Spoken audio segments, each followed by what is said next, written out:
Luiz, você quer compartilhar a tela?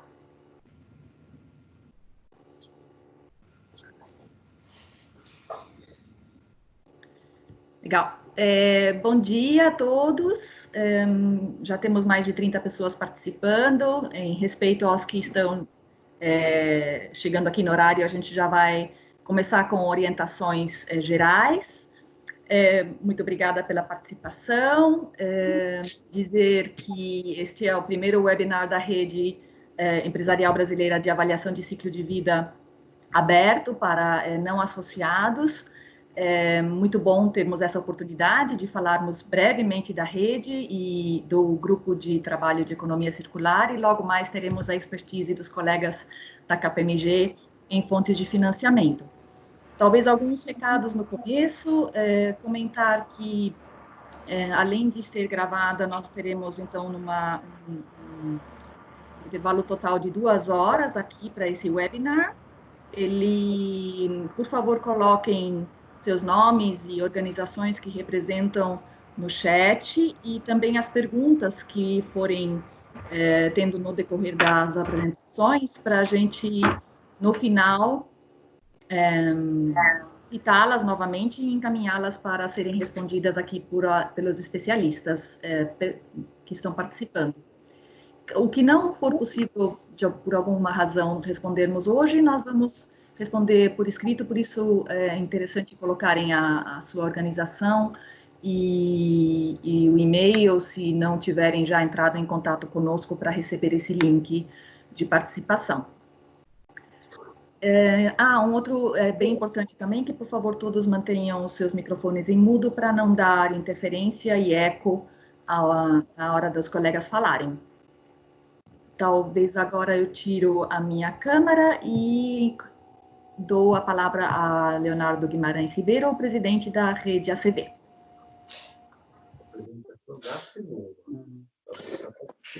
Bom dia a todos e a todas. Eu fico bem feliz por ver o número de participantes e agradeço especialmente a KPMG, né, por ter aceito o convite de fazer o primeiro webinar, né, aberto, promovido pela Rede ACV, se eu não me engano. E eu acho que no início desse ano, antes da pandemia, a gente fez uma reunião de planejamento estratégico, na qual uma das saídas foi gerar valor ao associado, né, independente do nível de maturidade da sua gestão no ciclo de vida e economia circular, né? E a rede também tem o desejo de ser epicentro no Brasil em relação a toda a temática que envolve a avaliação de ciclo de vida, né? E a gente entende que a avaliação de ciclo de vida é uma pauta transversal, na qual a rede possui várias frentes atuantes, mesmo na situação que a gente tem hoje, né? E que vão ser brevemente apresentadas pela Sônia. Mas eu antecipo assim que abrangem desde a atualização do banco de dados nacionais para execução de estudos em avaliação de ciclo de vida mais condizentes com a nossa realidade, até a capacitação em rotulagem ambiental, né? Passando por ações de comunicação em ACV, conexão dos negócios com os objetivos do desenvolvimento sustentável, e também perguntas que a gente busca respostas como a ACV e economia circular se complementam. A rede ela tem um forte DNA de empresas, né? Mas também tem presença de academia, ONG, associações de clássicas, unidas no objetivo de disseminar a CV no Brasil, né? E a gente está aqui hoje porque a gente acredita que a CV é uma das melhores ferramentas para mensurar e auxiliar na tomada de decisão de ações em prol do desenvolvimento sustentável. E essa tomada de decisão, acho que ela passa pelo tema de hoje, né? Eu acho que uma das principais dificuldades para a gente implantar a sustentabilidade são as finanças, né? Os negócios são avaliados no curto prazo, né? Trimestralmente, né? No momento que tem uma tendência nos números ruim, as empresas já têm que esperar os investidores. E a sustentabilidade é uma visão de longo prazo. E a gente tem algumas iniciativas positivas para aliviar essa tensão entre finança, curto prazo e sustentabilidade a longo prazo, né? E além do bem, vem nesse sentido, né? Eu acho que tem um áudio aberto aí. Bom, e no final das contas... Papai, deixa sim. Pega lá o fone com o papai, por favor. E no final das contas, eu acho que é sempre uma tomada de decisão baseada em risco e oportunidade, nessa tensão entre curto prazo e longo prazo, né?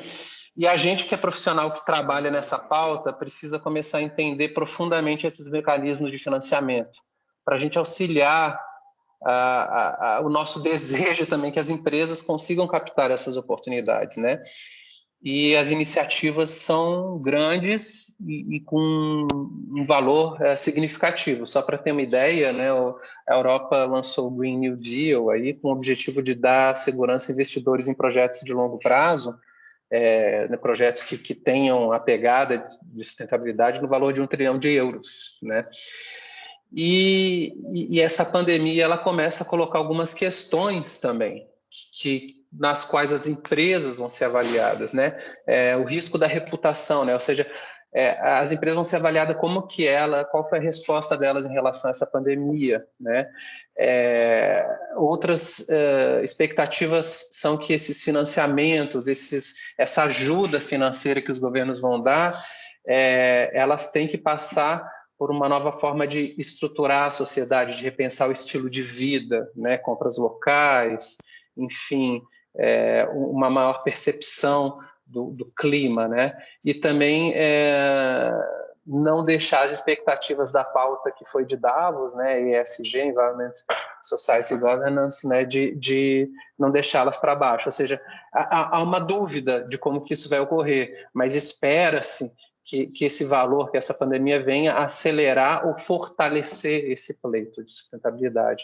Eu acho que com isso eu fecho a minha fala aqui, vou participar, à medida do possível. Eu estou de férias mandatórias e estou com um bebê aqui de 7 meses, então eu vou deixar a coordenação, a condução com a Sônia e, obviamente, com o Rodolfo, nossos colegas da KPMG, e desejo a todos um bom webinar.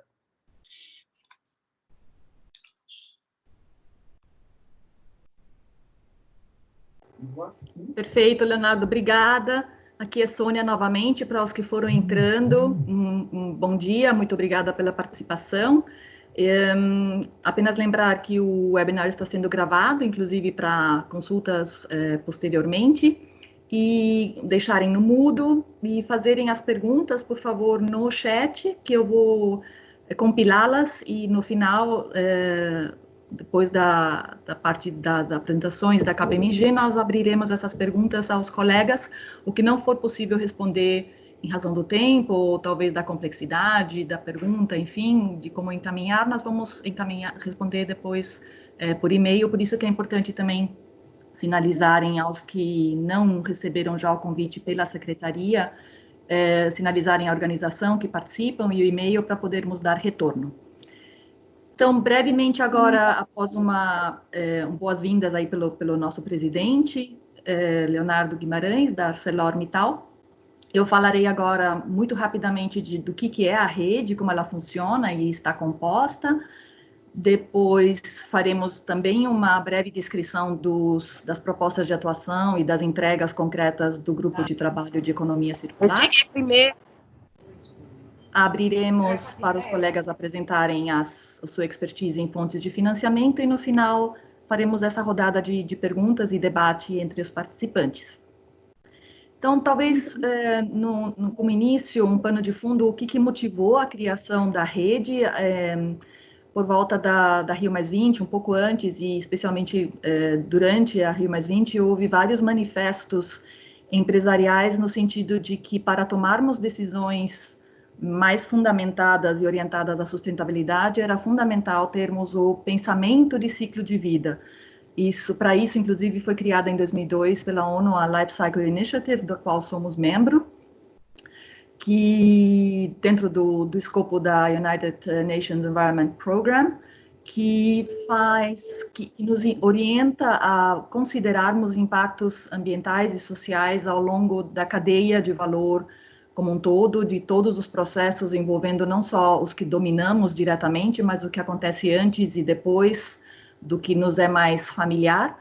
E é isso que a rede se propõe, a debater e fomentar a adoção de um pensamento mais amplo, né, de ciclo de vida, todas as matérias-primas, todos os recursos necessários, todo o transporte necessário para o que acontece antes das nossas operações, e depois também, e alcançar a sociedade de uma maneira ampla. Esses manifestos citados aqui, a 2050 do World Business ou do nosso CBEDS no Brasil, o próprio Futuro que Queremos e esses manifestos, esses 10 princípios do Pacto Global também, todos são apelos empresariais no sentido de termos esse pensamento de ciclo de vida e a consciência de impactos ambientais e sociais que acontecem antes e depois de nossa própria ação na tomada de decisão. Então, essa foi a grande motivação de criação da rede. Ela tem, no próximo slide, a forma de... Luiz, você pode passar para mim, no próximo? Isso, obrigada. Ela tem uma missão e uma visão também, ela essencialmente, ela pretende ser esse ambiente de discussão e fomento da avaliação de ciclo de vida e do pensamento de ciclo de vida na tomada de decisão para tomarmos decisões mais conscientes e de maior qualidade. É uma associação desde 2017. No próximo slide, nós mostramos... Luiz, você consegue passar para mim? Isso, obrigada. Além dessa visão ampla da contribuição na sociedade, quais são os seus objetivos específicos? Então, como associação, ela pretende ser um ambiente de cooperação entre os diferentes atores, justamente para promover essa orientação ao ciclo de vida na tomada de decisão, capacitando empresas e a sociedade de uma forma mais ampla no conceito e na forma de aplicação da avaliação de ciclo de vida, disseminar informações para que elas estejam disponíveis e, enfim, compartilhar conhecimento, contribuir e apoiar o governo na consolidação de um banco nacional de inventários do ciclo de vida, porque sem informação genuína e que reflete a realidade brasileira, qualquer estudo de avaliação de ciclo de vida fica comprometido em sua qualidade. Então, é fundamental contribuirmos também para isso. Como associação, ela tem um conselho deliberativo composto por 9 organizações, associados mantenedores, que fundamentalmente são empresas, e também associados institucionais, nesse caso a GV e a Embrapa.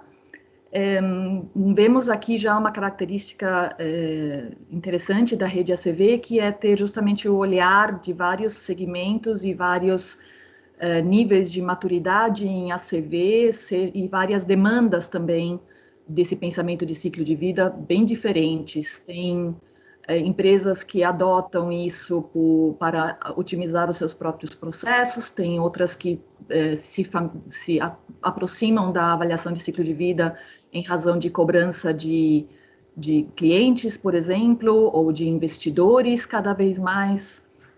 Enfim, temos instituições de pesquisa, ou então a Felsberg, né, um escritório de advocacia muito engajado em todas as considerações de acordos setoriais da política nacional. Então, temos várias motivações e várias contribuições diferentes que entendemos são o grande apelo da rede como associação, especialmente, é ter justamente esses vários olhares, essa expertise representados. Nesse slide mostramos todos os nossos associados atualmente, são mais de 30, e percebem então que realmente temos essa diversidade de olhares e também de posições críticas à ACV e ao que restringe a sua maior adoção na sociedade. Esse é uma grande característica da rede.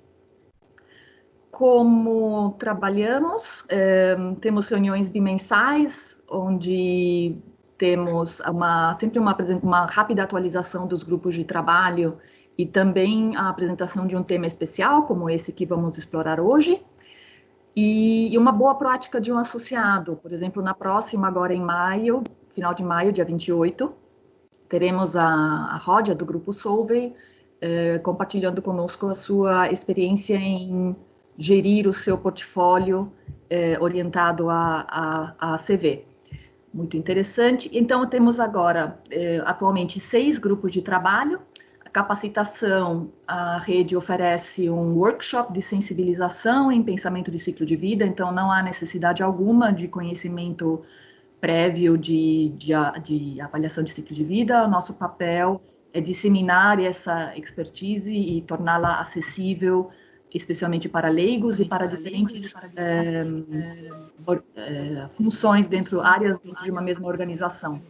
Comunicação, podem nos seguir, por favor, no LinkedIn, por enquanto. Em breve, no final do mês, mais tardar em junho, também teremos um site, onde compartilharemos muitos cases de ACV e outras informações relevantes.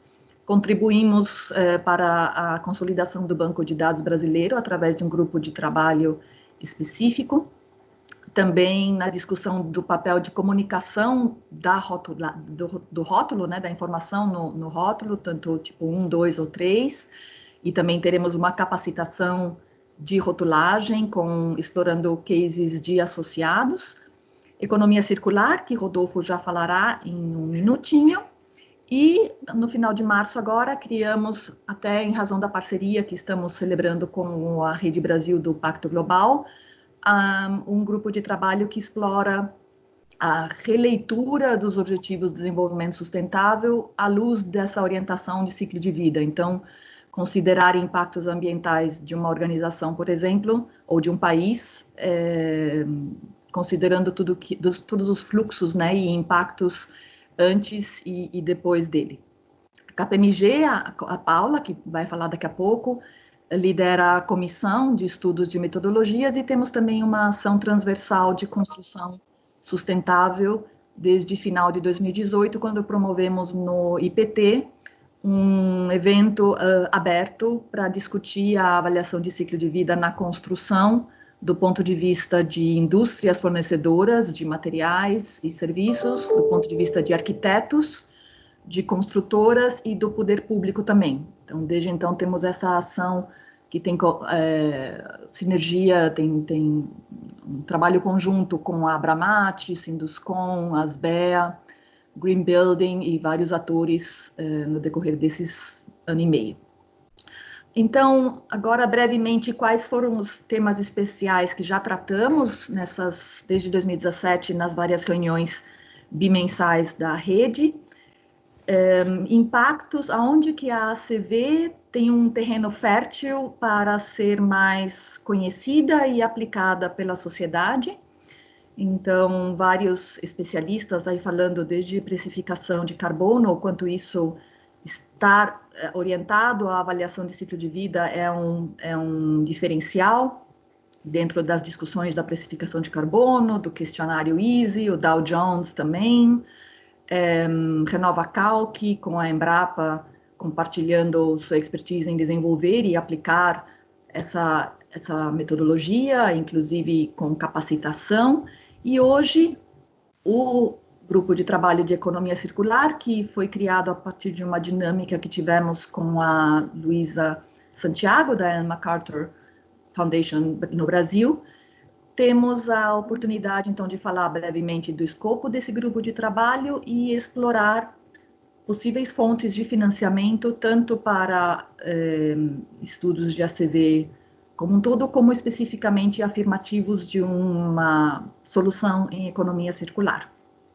Então, agora eu passo a palavra para o Rodolfo, que é coordenador do grupo de trabalho de economia circular. Obrigado, Sônia. Bom dia a todos. Estão me ouvindo bem? Está um pouquinho baixinho, eu acho. Tá. Eu estou aqui próximo do microfone. Vamos lá. Melhorou.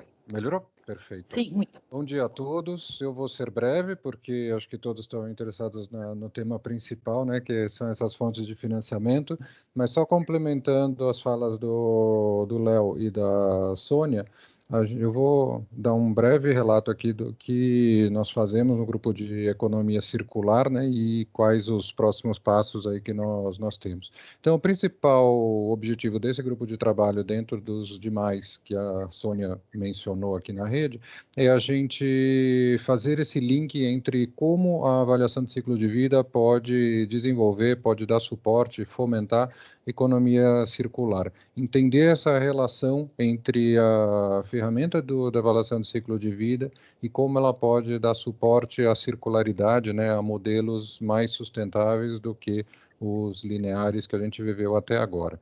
Então, basicamente, a gente quer entender, né, essa evolução, né, da economia circular, e aí a gente tem exemplos tanto aqui do Brasil quanto internacionais. A gente também promover aprendizados e trocar ideias entre os membros participantes. Então, boa parte, vamos dizer, acho que das vantagens da gente estar dentro de uma rede é essa possibilidade exatamente de compartilhar boas práticas, às vezes até caminhos equivocados que a gente pode tomar e outras empresas podem evitar. Então, essa divisão aí de informação e essa troca de experiências é muito rica e é muito importante dentro dos trabalhos do Grupo de Economia Circular. E dentro dessa linha, a gente promove também o esclarecimento ou tentar colocar, por exemplo, num white paper ou num position paper, qual é a posição da rede como um órgão especializado, não dono da verdade, mas avançando e trocando essas experiências que as empresas muitas vezes tiveram. A gente está agora trabalhando nesses papéis, nesses documentos, para ter também informações concretas à disposição dos associados e em um grau um pouco menor para também empresas fora da rede, também como uma forma da gente atrair e criar um reconhecimento da rede como um grupo especializado nos temas de avaliação de ciclo de vida e especificamente nessa parte da economia circular. Aqui são algumas das empresas que estão envolvidas nisso, aqui também, né, no grupo de economia circular, e falando dos passos que a gente tem, eu mencionei anteriormente, a gente tem esse white paper, né, falando sobre a relação entre avaliação de ciclo de vida e economia circular. A ideia é que a gente evolua para ter um posicionamento mesmo da rede, dentro da nossa expertise, das nossas limitações, etc. Mais uma vez, né, a ideia não é estabelecer parâmetros, etc., mas é dividir conhecimento que existe em grande quantidade, vamos dizer, entre os membros da rede. E fazer esse position paper, a ideia é, mesmo com esse cronograma agora impactado pela Covid-19, a gente já discutiu no grupo de trabalho e a ideia é a gente ter isso agora até meados desse ano.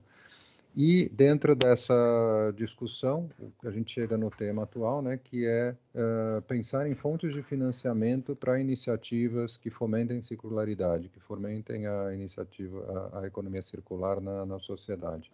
E promover esses ambientes de discussão, e a ideia é, quando nós tivermos esses papers, tanto o white paper quanto o position paper, fazer eventos por vezes mais internos e depois no final do ano um evento maior envolvendo, vamos dizer, a sociedade em geral e pessoas fora do âmbito da rede para estar promovendo esse ambiente de discussão sobre economia circular e como a avaliação de ciclo de vida pode desenvolver esse tema. Era basicamente isso. Sônia, não sei se tem mais algum comentário, senão a gente passa direto para o tema principal que vocês estão todos interessados e a KPMG vai tratar aqui, que são essas fontes de financiamento. Muito obrigado. Não, perfeito, Rodolfo, obrigado. Apenas para quem não pegou no começo, orientação de colocar perguntas no chat, a gente já viu que tem algumas, já vamos consolidando aqui, e, enfim, aproveitem. Bom dia a todos. Quem está falando aqui é o Calegari, da KPMG. Para nós Bom, antes de mais nada, né, eu gostaria de agradecer aí a participação de todos, desejar que todos estejam bem, protegidos e com saúde, né? Espero que essa fase difícil passe o mais breve possível, né? E que possamos todos retornar aí às atividades, sempre tentando garantir a proteção para todos, né? Gostaria de agradecer o convite da rede, né? Na pessoa do Leonardo e da Sônia. Não é a primeira vez que participamos e espero que tenhamos muitas outras oportunidades aí de participar dos eventos aí organizados para os associados e dessa vez também aberto ao público, né? Meu nome é William Calegari, sou um dos sócios da KPMG, baseados no escritório de São Paulo, né? Lidero a área de incentivos fiscais do Brasil, essa área que concentra os principais projetos, né, relacionados à Lei do Bem, Rota 2030, Lei de Informática e outros incentivos regionais que a gente tem no Brasil. Atualmente, nós somos 40 profissionais nesse grupo, né, entre engenheiros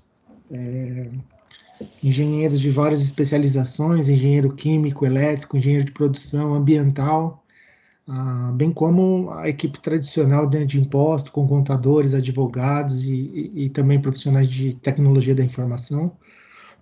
O objetivo é sempre prover, tentar servir nossos clientes da melhor maneira e qualidade possível, né? Em relação aos incentivos fiscais, a gente tem uma carteira ativa de mais de 100 clientes, diversos setores econômicos, diversos grupos empresariais, multinacionais, inclusive alguns clientes estão participando desculpa, participando dessa apresentação, né, que eu aproveito também para agradecer a confiança e a parceria. Essa apresentação vai ser encaminhada para vocês, né, fica à vontade para fazer as perguntas, como a Sônia comentou no chat, mas também fica à vontade para nos procurar, eventualmente, se ficar alguma dúvida e quiser discutir algum tipo de projeto. A gente vai ter muito prazer aí em ajudar e discutir esses temas que a gente vai tratar aqui. A gente vai dividir o tempo em 4 profissionais, né? Mas para que vocês não fiquem entediados e também não desistam do webinar mais cedo. Então, vamos lá.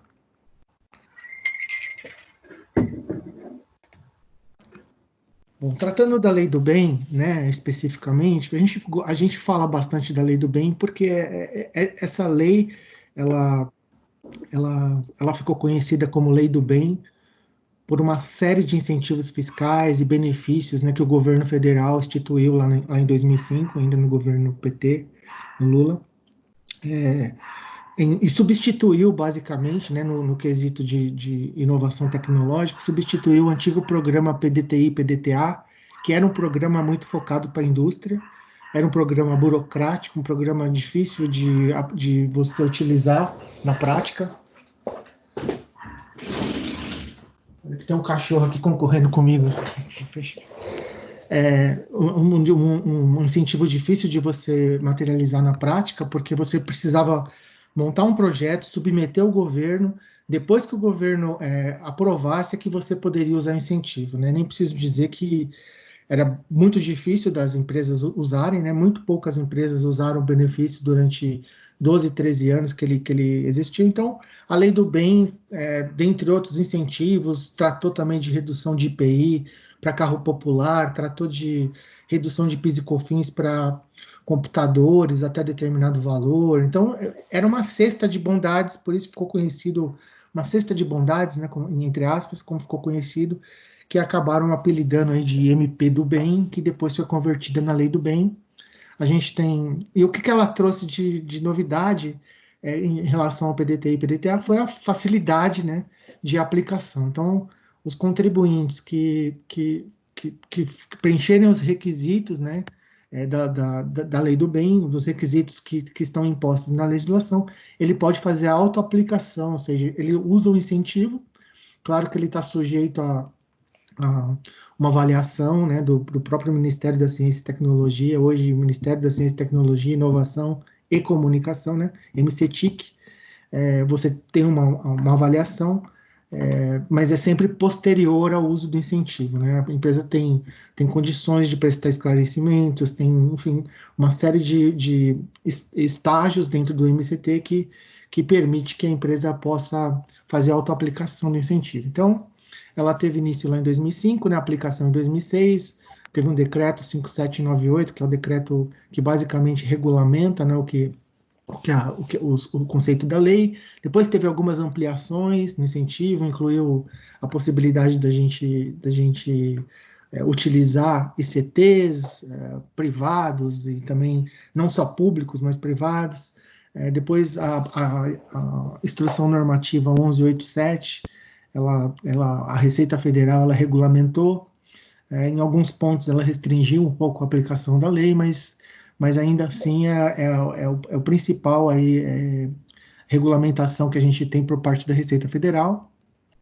Em 2014, através dessa portaria 788, ela possibilitou criou mecanismos para a gente poder prestar esclarecimentos adicionais, como eu falei, né? Às vezes, como o papel, é muito difícil você, muitas vezes, descrever um projeto, então, com riqueza de detalhes que o próprio Ministério exige, então ela criou mecanismos para que você pudesse, depois de usar o incentivo, também prestar informações adicionais para melhorar, vamos dizer, a qualidade e melhorar também a aplicação e o uso do incentivo. E a portaria 4349 também, ela tratou da possibilidade aí da ICTs privadas e públicas, além de instituir CATs, que foi também uma inovação, né, porque ficava restrita a um grupo que tratava de todos os segmentos. Então, com essas portarias e melhoras na legislação, foi possível criar CATs, né, específicas. Então, a gente tem CATs para indústria, tem para farmacêutica, então foi um avanço bastante grande. Pode passar, por favor, Luiz. Falando do conceito básico, né, assim, o benefício, só para colocar todo mundo na mesma página, né, o benefício ele varia entre 20,4% até 40% daquilo que eu gastei nos projetos da inovação. Então, em linhas gerais, fica nesse 20,4%, né, que é uma exclusão adicional para fins de apuração de lucro real e contribuição social. Então, como a alíquota combinada do imposto de renda das empresas e da contribuição social é 34%, o governo permite que você, além de deduzir tudo que você gastou, você possa fazer uma adição adicional, né, uma exclusão adicional para fins de apuração da base de cálculo. Essa variação ela vai de 60% a 100% daquilo que eu gastei.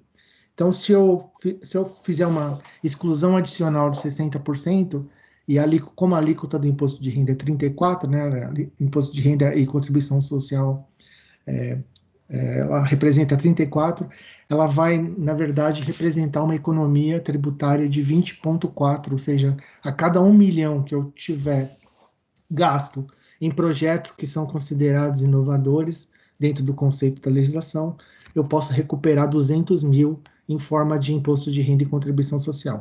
É um dos benefícios mais relevantes que a gente tem, mais, vamos dizer, que mais claro que ele é similar a outros benefícios que existem em outros países, mas ele é dentre a cesta, vamos dizer, de incentivos fiscais, é um dos principais incentivos que a gente tem para incentivar a P&D no Brasil. Tem outros incentivos, como depreciação e a própria redução de IPI, mas nesse caso é para modernização de laboratório, aquisição de máquina, equipamentos, instrumentos que estão voltados para a pesquisa. Então, se alguém que estiver modernizando laboratório no Brasil ou trazendo laboratório eventualmente para operar no Brasil, ele tem esse benefício da depreciação acelerada, que é o efeito é temporal, né? Quer dizer, eu deduzo integralmente o gasto que eu tive com a máquina no ano que eu adquiri, e depois eu vou adicionar à medida que eu vou depreciando. Então, isso gera uma economia de aproximadamente 12% daquilo que trazendo isso para valor presente, né, gera uma economia de 12%. No IPI, eu posso adquirir essas máquinas com redução de 50%. Então, eu vou adquirir um equipamento que vai ser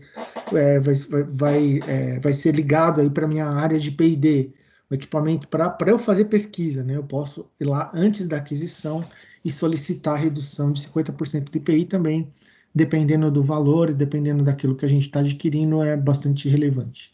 Além disso, tem isenção de imposto de renda na fonte para manutenção, né? E também para concessão de patentes no exterior. Às vezes a gente tem uma empresa que, para trabalhar em determinados mercados, ela precisa ter a patente fora, ela precisa registrar o produto fora. Então, todo o custo que a empresa aqui no Brasil tenha para fazer a manutenção dessa patente lá fora, ou para adquirir a patente, né, registrar a patente, ela é isenta de imposto de renda. Então, em linhas gerais, esses são os 4 pilares básicos, né, da lei do bem. A economia para a indústria normal vai de 20,4% a 34%. Como que eu chego nesses 34%? Trazendo pessoas para trabalhar exclusivamente em P&D, né? Então eu tenho um incremento. E se esse produto gerar patente, também eu tenho um incremento adicional. Então, admitindo que a gente tenha o benefício integral, a cada 1 milhão que eu gastar em projetos, eu poderia ter uma economia tributária de 340 mil em forma de redução de imposto de renda e contribuição social. Como a alíquota dos bancos e setor financeiro em geral é superior à indústria normal, ela chega até 40%. Então, daquele exemplo de 1 milhão, se eu tivesse esses projetos, né, em bancos, corretoras, seguradoras, eu posso chegar até 40%, ou seja, daquele 1 milhão, 400 mil reais em forma de redução. É muito relevante. Imagina que você pode recuperar 40% daquilo que você investiu, né, em projetos, e você não tem uma obrigação, não é um dinheiro carimbado, não é um dinheiro que você pode usar na empresa de uma maneira geral. É claro que a função da lei do bem e dos incentivos fiscais é atrair mais investimentos em P&D, investimentos em inovação, mas não é um dinheiro carimbado que eu tenho que aplicar diretamente nesse produto, né? Claro que indiretamente sempre isso vai acontecer. Os requisitos básicos, né? A gente tem que ter projetos de inovação, ou seja, a gente vai explicar o conceito, mas projetos que melhorem significativamente nossos produtos, nossos processos. Tem que ter regularidade fiscal, claro que o governo não vai ser sócio, vamos dizer assim, entre aspas, né, de uma empresa que não está pagando os tributos, ou seja, então a regularidade fiscal é nesse sentido, né, a empresa não pode estar deixando de pagar tributos e usar de incentivos fiscais. Isso não é uma peculiaridade só da lei do bem, mas é dos incentivos fiscais como um todo. Tem que estar no regime de lucro real, que é um regime que com certeza a maioria das empresas que estão ouvindo estão, né, porque é acima de um determinado valor de faturamento, que já coloca a empresa num patamar de média e grande empresa. E tem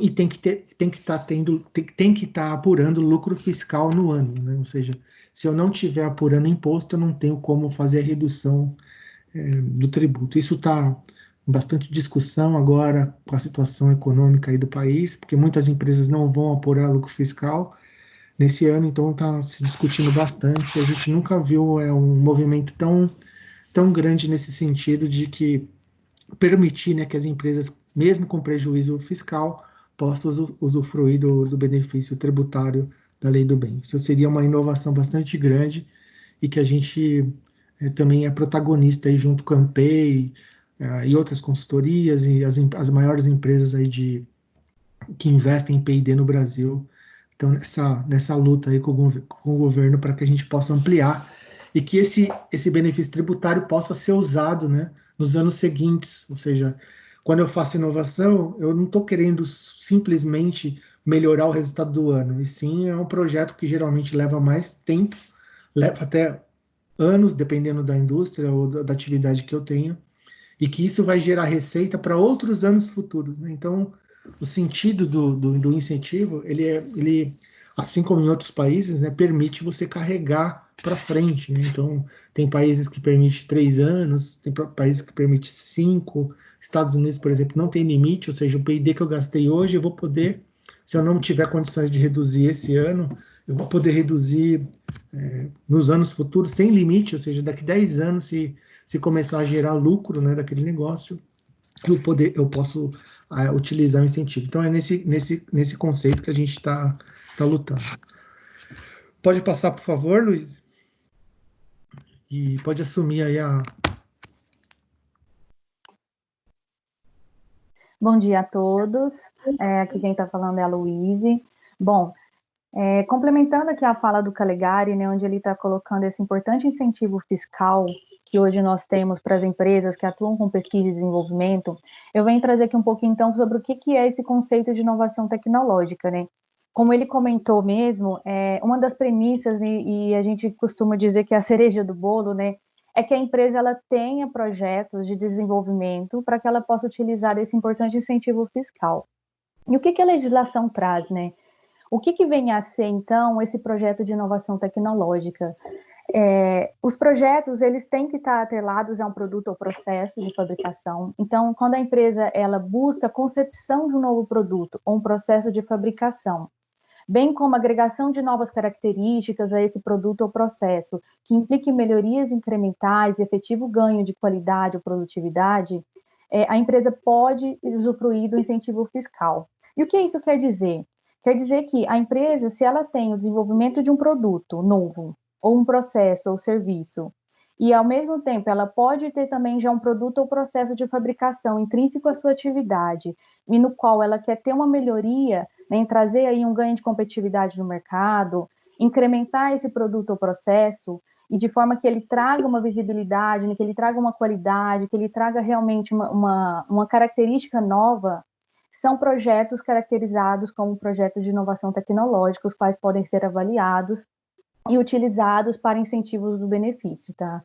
Em relação a esses projetos, então, todos os tipos de projetos, tanto novo quanto melhor, um produto novo ou melhor, processo ou serviço, todos os gastos, investimentos atrelados a esses projetos, nós podemos avaliar e utilizar para esse incentivo fiscal da Lei do Bem. E olhando aqui para esse fluxo de desenvolvimento, é importante complementar que o projeto ele pode passar por determinadas fases, né, durante o seu desenvolvimento. Então, as 3 principais fases assim que a gente costuma avaliar o projeto é dentro de uma pesquisa básica, aplicada e desenvolvimento experimental. A depender da fase do desenvolvimento do projeto, ele pode iniciar numa pesquisa básica, onde esse projeto pode ser gerado a partir de um novo conhecimento, onde pode estar se buscando a compreensão de um fenômeno inovador para o mercado. E desde que você tem esse conhecimento novo e você quer aprofundar um pouco mais o conhecimento, a partir desse conhecimento pré-existente, desse fenômeno já existente no mercado, a partir do momento que a empresa adquire um novo conhecimento e busca uma aplicação a um produto ou processo, ele passa a ter uma característica de uma pesquisa aplicada. Então, aqui é muito importante, né, a gente diferenciar, porque até mesmo se a gente vê no Brasil hoje, as principais características de um projeto que nós temos vistos com mais frequência a partir de uma pesquisa aplicada, onde já se tem um fenômeno conhecido, já se tem um pré-conhecimento, né, um conhecimento pré-existente no qual as empresas buscam desenvolver, aprimorar, então buscam aprimorar aquele conhecimento para uma aplicação fim, né, que seja para um produto, um processo ou um serviço. E uma outra etapa muito importante também, que em grande maioria os projetos eles já estão nessa fase de desenvolvimento, é o desenvolvimento experimental, que é a fase em que a empresa já tem um conhecimento prévio, ela já tem uma aplicação na qual ela busca, né, para aquele projeto, então se é para um produto, qual que é a finalidade, então já tem ali um maior número de conhecimento pré-aplicado, né, a um produto, processo ou serviço, no qual ele vai testar a viabilidade técnica ou funcional, então, desse estudo que está em desenvolvimento. Essa é uma etapa de maior volume de testes, né? Grande parte das empresas, né? Vocês com certeza conseguem enumerar um grande número de projetos que têm essa fase de desenvolvimento experimental, no qual vocês utilizam os laboratórios, realizam testes, buscam a aplicação desse produto, testam a viabilidade técnica ou funcional, né? Para verificar se de fato ele vai trazer para o mercado, então, uma melhoria incremental, se vai ter um ganho de qualidade, se vai impactar o meu cliente, se nisso eu vou gerar uma maior competitividade para a empresa, né, no mercado. Até um ponto bem importante aqui, quando a gente fala dos projetos para fins de inovação tecnológica, o projeto ele não tem que ser um projeto inovador para o país ou para o mundo necessariamente, né? A legislação premia as empresas que vêm desenvolvendo esses projetos e que ela possa ter projetos que sejam novos para ela. Então, se vocês têm um projeto inovador no qual é novo para a empresa, o seu concorrente faz, no Brasil já existe, mas para a empresa vai haver ali um desafio embutido, vai haver uma demonstração de viabilidade técnica ou funcional para que você efetivamente consiga obter esse novo produto, é muito importante, porque como o Calegari mesmo comentou, a legislação ela vem para premiar a empresa, né, e incentivar que as empresas invistam cada vez mais em desenvolvimento, em desenvolvimento de novos projetos, de P&D. Bom, aqui é muito importante a gente ressaltar que dentro desse mundo, né, de projetos produto, serviço ou processo, até anteriormente à produção, a gente consegue elencar produtos novos ou um processo novo dentro do segmento da empresa. E após a produção, né, ainda que encerrada ali a parte de desenvolvimento, de R&D, né, nessa etapa, o que pode acontecer? A empresa ter uma visibilidade de projetos de melhoria dentro do produto ou até mesmo um projeto de melhoria de processo, né? Desculpa, pessoal, acho que alguém ligou o microfone aí. Pronto, melhorou. Então, pós-produção, é muito também comum identificar esses projetos de melhoria, né? Principalmente os projetos de melhoria de processo, para que efetivamente um produto consiga ser desenvolvido dentro do processo da empresa, ela às vezes precisa voltar e reavaliar o produto, avaliar ele em linha, né? Analisar quais são as melhorias que você pode ter no processo, como você pode tornar o seu processo tão mais eficiente, que tenha uma maior produtividade. Também são projetos que se enquadram nesse conceito. Bom, e para vocês... Alô? Bom, deu um eco aqui, desculpa, pessoal. Bom, então, em relação a todo esse trabalho, né, do trabalho da Lei do Bem, desse incentivo, da análise de projetos, o que a gente sempre trabalha, né, no sentido de orientar, de incentivar as empresas, é que ela tenha uma boa organização e a gente costuma seguir uma metodologia, né, para que ela consiga, então, incentivar através do benefício da Lei do Bem. É sempre necessário ter lá um controle de todos os projetos, avaliar, mapear com as áreas dentro da empresa, no qual ela pode ter projetos para fins de inovação tecnológica, projetos com características, né, e às vezes nem são projetos que realmente lá na frente podem ser incentivados, mas é ter essa avaliação prévia, ter esse levantamento de todo o diagnóstico do que a empresa tem desenvolvido dentro desse conceito de inovação tecnológica, verificar a aplicação desses projetos, levantar todos os incentivos, né, e ter controles de investimento atrelado a esses projetos. E quando a gente fala controle dos investimentos, vem a ser toda a mão de obra, toda a relação de colaboradores que estão trabalhando nesses projetos, para que os projetos efetivamente aconteçam, além dos gastos com serviços, materiais de uso e consumo, viagens destinadas, né, para os projetos, e de posse de todo esse diagnóstico inicial, né, avaliação dos projetos, entendimento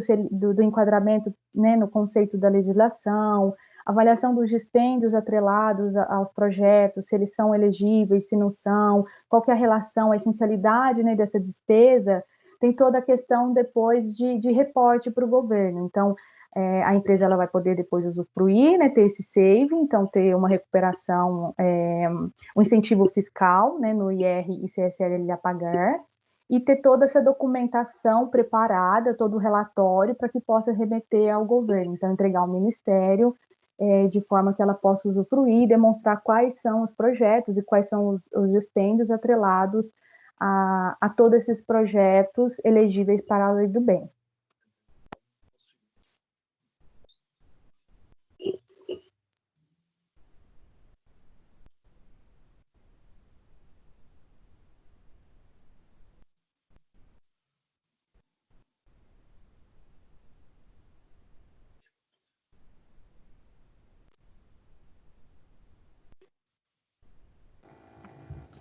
Luíse? Acho que a Luíse caiu. Oi. Oi. Voltei aqui. Pode retornar, desculpa. Tá bom. Você quer complementar, Calegari? Pode Não, ficar à imagina, vontade. pode seguir. Bom, então aqui nós trazemos algumas referências técnicas, né, que são alguns manuais de apoio, inclusive manuais que trazem alguns conceitos, né, algumas características de projetos de inovação, e que inclusive o MCTIC tem utilizado para análise desses projetos, né?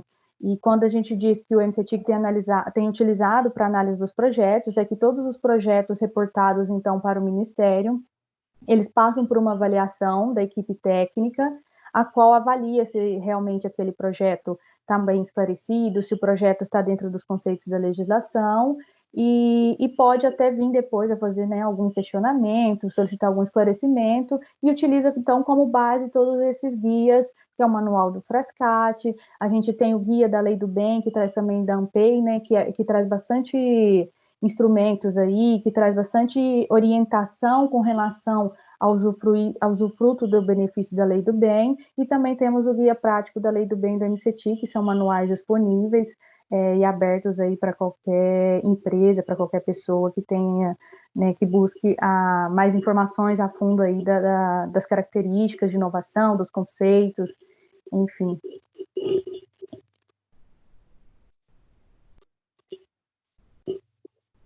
Bom, vou passar a palavra agora ao Eliseu e ao Calegari, que vão falar um pouquinho para vocês sobre os recursos financeiros, os tipos de financiamento que nós temos visto aí no mercado, até mesmo nesse momento de Covid que estamos passando. Então, passo a palavra a eles e obrigada.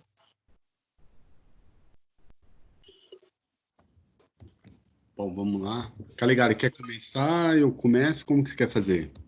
Não, Eliseu, pode seguir. Tá bom. Pessoal, bom dia a todos.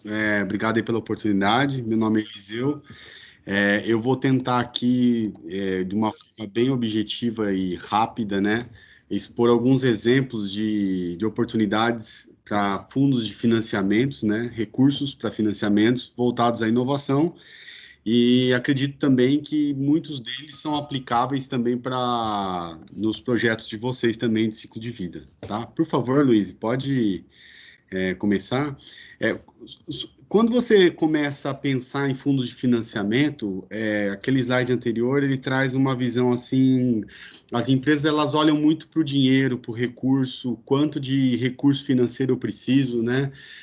Então, assim, a empresa ela foca não no projeto e sim no recurso financeiro para atender uma determinada demanda. Então, entendemos que é importante, antes de você chegar ao recurso, você ter uma metodologia para você se organizar de tal maneira que você consiga escolher os melhores recursos que atendem à sua necessidade, tá?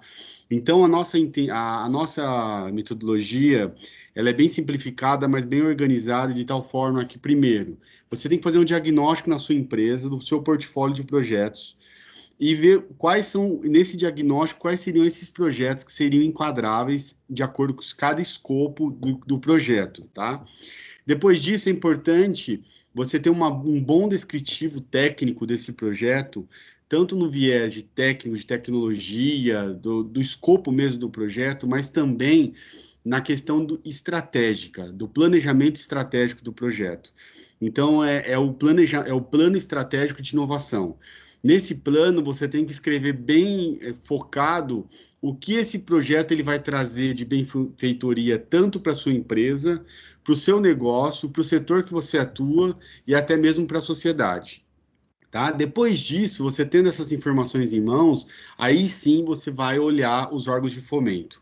Quais seriam os órgãos de fomento que você poderia enquadrar cada grupo desse portfólio de projetos?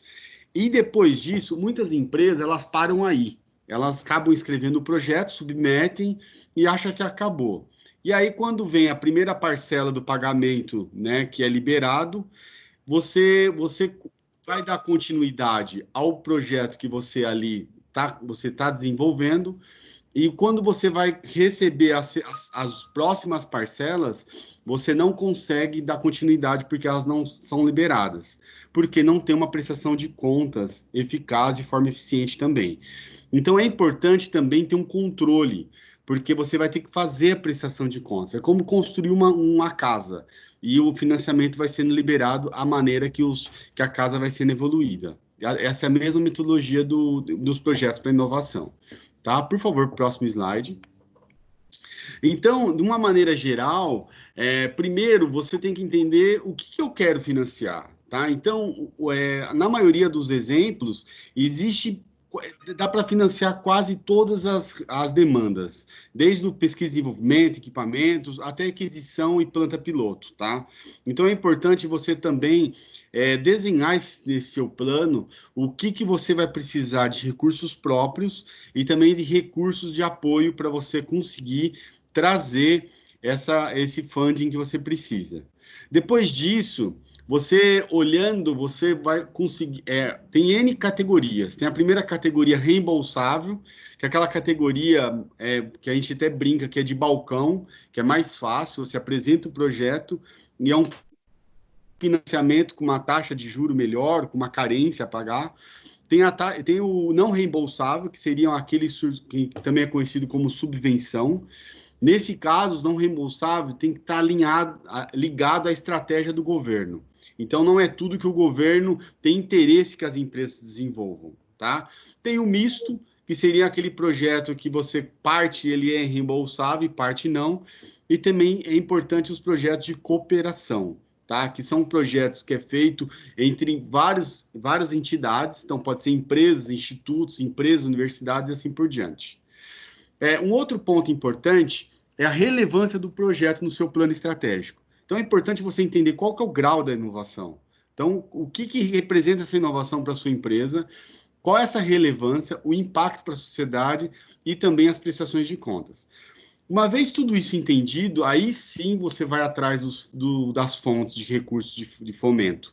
Então, aí você tem N portas para você bater. Tem FINEP, BNDES, Embrapi, Senai, FAPESP, Sebrae, entre outros, tá? Então, aqui nós vamos passar por alguns exemplos.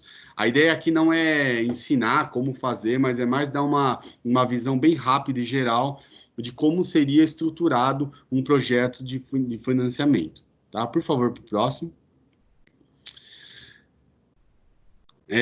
FINEP. Você quer falar do FINEP, Calegari? Você quer que eu siga? Eu falo sim. Tá bom. Vou fechar aqui a câmera e o microfone. Vou abrir a minha. Já que você abriu a sua, né? Bom, basicamente, como o Eliseu comentou, a gente tem várias fontes de financiamento, né, disponíveis. E o FINEP, ele se apresenta como uma das principais. Você tá nessa, assim, aqui nesse mapa da FINEP, estão os setores, vamos dizer assim, as atividades que podem ser beneficiadas. Então, dentro daquele projeto que a gente está querendo obter, seja financiamento direto, seja reembolsável, seja não reembolsável, seja em cooperação, eu vou ter que entrar aqui dentro dessas caixinhas, né, e avaliar. Se a gente entrar aqui, vocês vão ver que cada né, que a gente tem o próprio caminho aqui, que a gente vai deixar, para que vocês possam navegar, eventualmente, e entender que tipo de atividades que são beneficiadas dentro dessas caixinhas aqui, né? Então, tecnologia, infraestrutura, indústria, energia, enfim. Pode passar, por favor, Luiz. Aqui também, no próprio FINEP, você vai encontrar uma matriz de produtos, né? Então, essas legendas em cima para universidade, para micro e pequenas empresas, para grandes empresas, para startups.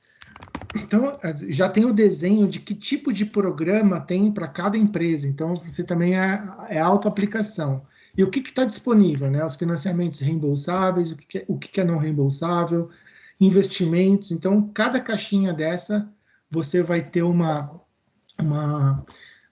taxa de juros diferenciada, vai ter um critério diferenciado para que você possa aproveitar, vai ter determinada carência em um produto, vai ter uma carência diferenciada, né, em outro produto. Pode passar, por favor, Luiz. Aqui, só para vocês entenderem, né, que a gente tem desde investimento para startup, nessas cores aqui, subvenção, investimento e crédito. Então, obviamente, as linhas de crédito, elas são a maioria, né? Porque, na verdade, é como se fosse um empréstimo que o FINEP dá, né? Concede, é baseado nos programas, nos programas de inovação que a empresa tem, e de alguma maneira, seja rapidamente, seja com carência, vai ser devolvido e com juros, né? O FINEP, ele nessa figura, ele opera como se fosse uma instituição financeira, né? Então, ele tem muito mais linhas de crédito disponíveis do que outras, né? Subvenção, ela já é uma coisa bem mais restrita, né? Ou seja, coisas que eventualmente o FINEP tenha interesse, ou a sociedade tem interesse, e aí ela abre essas chamadas temáticas. Vamos supor, por exemplo, agora, uma linha específica para quem for investir em produtos de combate à Covid. Então, quer dizer, tem um apelo, né, popular para que faça isso. Então, nesse tipo de investimento, existem chamadas temáticas que as empresas podem se habilitar, né, laboratórios farmacêuticos podem se habilitar com uma taxa de juros bem menor. E tem também investimentos, ou seja, seja empresas, seja startups, né, que o InovaCred, quer dizer, o FINEP, ele entende que tem um business case interessante nesse caso, né, numa startup, por exemplo, tem um business case interessante, então ele pode entrar também como sócio, né, ou dono integralmente daquele negócio, ou ter uma participação. Então também tem investimentos que são feitos diretamente pelo FINEP. Pode passar, por favor. Aqui, são as linhas as linhas básicas, né, de fontes de financiamento que a gente tem no FINEP. Então, tem desde inovação pioneira, inovação para competitividade, inovação para desempenho, inovação crítica e, inclusive, de pré-investimento. Então, dependendo do tipo de classificação que você vai operar, que tipo de projeto que você tem, você vai cair em uma dessas caixinhas, que cada uma delas tem as condições específicas para financiar e para... Pode passar, por favor, Lu.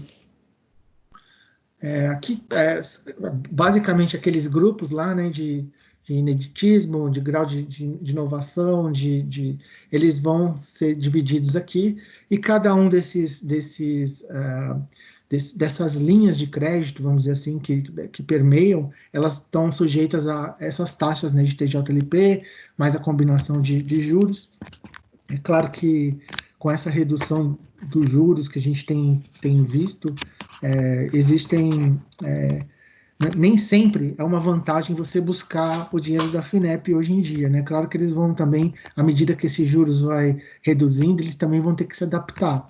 Mas o que é muito mais vantagem o tanto que você pode financiar, né, que pode chegar até 90% daquilo que você vai pedir de financiamento, com um prazo de até 144 meses, mas com uma carência de 48 meses. Ou seja, eu posso pegar esse recurso, investir, claro que eu vou ter que prestar contas de onde que eu estou gastando, se o projeto está caminhando da maneira que ele deveria caminhar quando ele foi formado, e o FINEP vai liberando essas parcelas à medida que o projeto ele vai evoluindo. Só que você tem uma carência, né, depois que terminar, de 48 meses para começar a devolver esse recurso. Então, é muito relevante, né, você ficar aí 4 anos aí para começar a devolver esse recurso. Então, a carência, se você comparar com outras fontes de financiamento, até com juros mais baixos, ela é um atrativo bastante grande que o FINEP oferece. Pode passar, por favor. Aqui são as ações emergenciais, também para vocês terem, né? São kits de diagnóstico, respiradores. Então, a FINEP, como ela tem recursos, né? Ela está também abrindo linhas de crédito ou mesmo com fontes não reembolsadas para auxiliar também a situação. Assim como a gente vai ver nos outros, né? Tem várias chamadas para esse fundo e essa fase, né, emergencial que a gente vem enfrentando aqui. Por favor, Luiz. Aí, Eliseu, se você continua aqui claro. Do BNDES? Claro, vamos lá. Estão me ouvindo bem? Que eu rapidinho dei uma caída aqui, agora eu voltei. Estou ouvindo bem, sim. Sim, ouvimos. Tá ótimo. Desculpa. Então, vamos lá. Por favor, o BNDES, só fechando o FINEP, é importante sempre você ter em vista que esses órgãos, de alguma maneira, direta ou indireta, ele tem uma ligação com o governo, tá? Então, é importante a gente sempre tomar conta que tem que estar ligado à estratégia do governo. Se não estiver ligado à estratégia do governo, é bem provável que o seu projeto não será prioritário. Então, sempre pensa nesse ponto que é bem importante.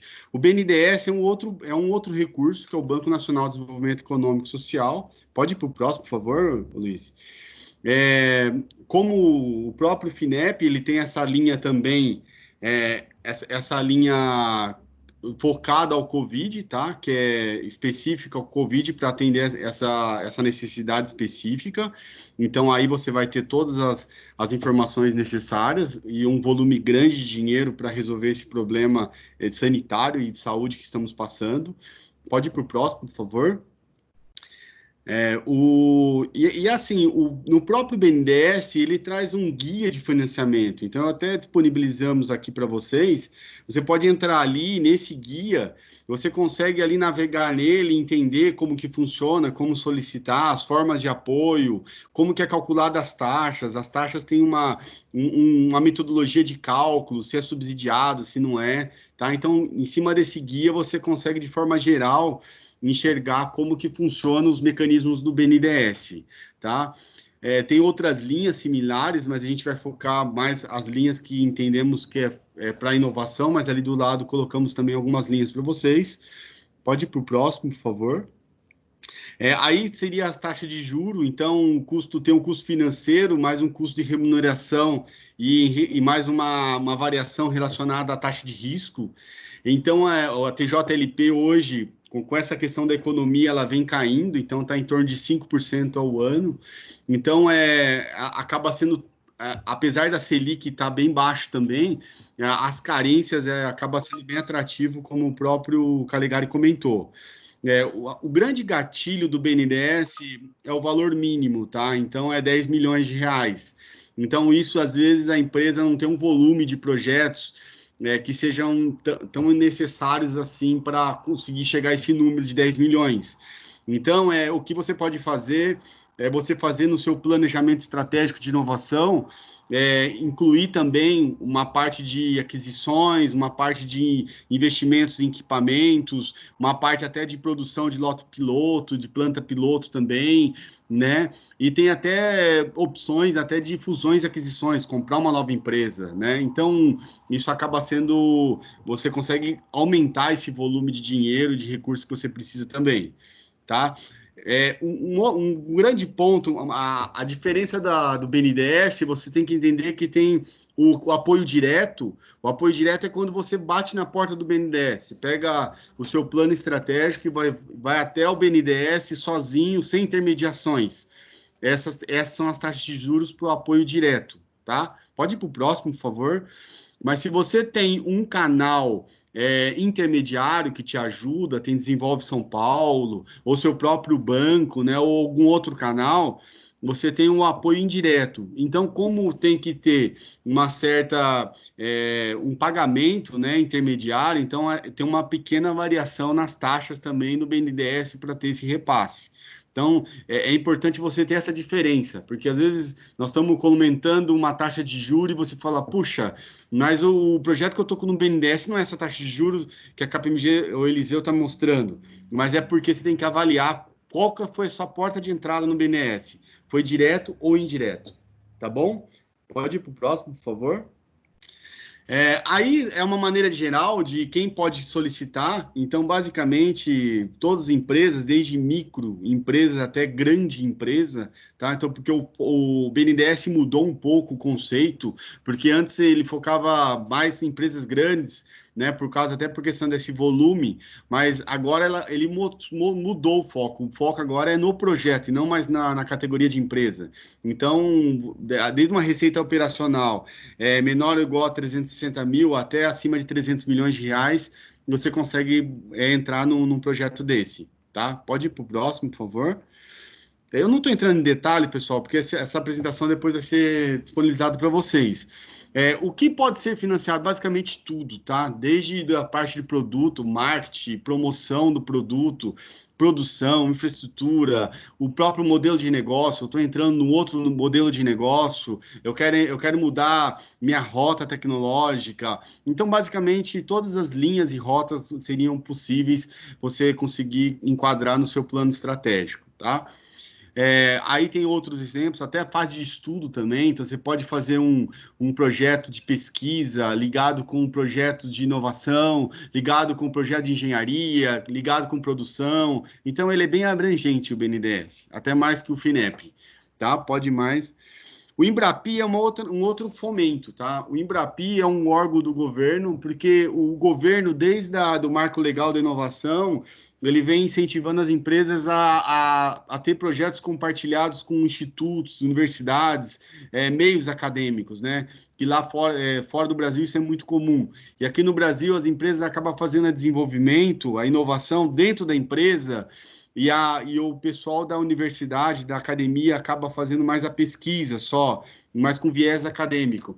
Então, a Embrapi ela foi criada com esse viés, e ela tem demonstrado bastante volume de projetos. Então, aqui a gente coloca uma fotografia, que a gente conseguiu, pegamos até do próprio site. Então, tem um crescimento grande em projetos, em recursos financeiros, tá? A Embrapi, como ela é um braço do governo, ela traz algumas linhas que o governo quer sim, que direcione, tá? Então, por exemplo, a IoT, que é a internet das coisas, manufatura 4.0, ligada à lei da informática, a própria mobilidade logística ligada ao Rota 2030. Então, esses outros incentivos, como o Calegari já comentou, ele é necessário você investir em uma entidade científica, um ICT, ou uma universidade. Então, a Embrapi ela pode receber esses recursos e fazer esse projeto com cocriação, com cooperação, colaboração junto com a empresa, tá? Pode ir para o próximo, por favor. Além disso, é importante que a Embrapi ela tem... Como que funciona esse 1/3 e 2/3, tá? No final... Se vocês ouvirem uma apresentação da Embrapi, o pessoal da Embrapi acaba falando que fica 50% e 50%. Mas, basicamente, o que é? Os órgãos que são credenciados à Embrapi, eles acabam disponibilizando seus recursos, seus laboratórios, horas de laboratório, seus pesquisadores, né? Nos projetos de inovação junto com a empresa. Então, aquele custo que você teria em pagar, né, por um serviço de terceiro, né, para participar com você do projeto, a Embrapi acaba te dando esse apoio, tá? Então, é bem interessante o Embrapi, até por conta dos recursos que não são reembolsáveis, tá? Então, é quase uma subvenção que você acaba conseguindo.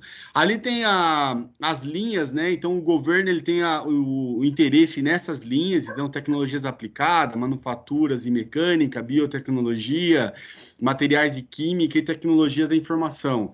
Então, dentro dessas rotas, dessas áreas de atuação, estão organizados as entidades credenciadas em Embrapi, que é o próximo slide, por favor. Eu estou tentando falar bem rápido para não tomar muito tempo. Está um pouco pequeno aí, mas se vocês entrarem no site, vocês vão poder ver várias unidades da Embrapi. Tem entidades privadas, tem universidades, tem institutos, tá? Então tem Eldorado, César, tá? ITA e etc. O IPT também.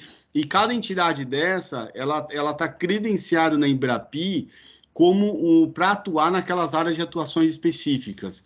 Então, como que você vai conseguir chegar na Embrapi? Você vai apresentar o projeto, ver qual que é a área de atuação do seu projeto, vai ser direcionado para uma dessas entidades aí, tá bom?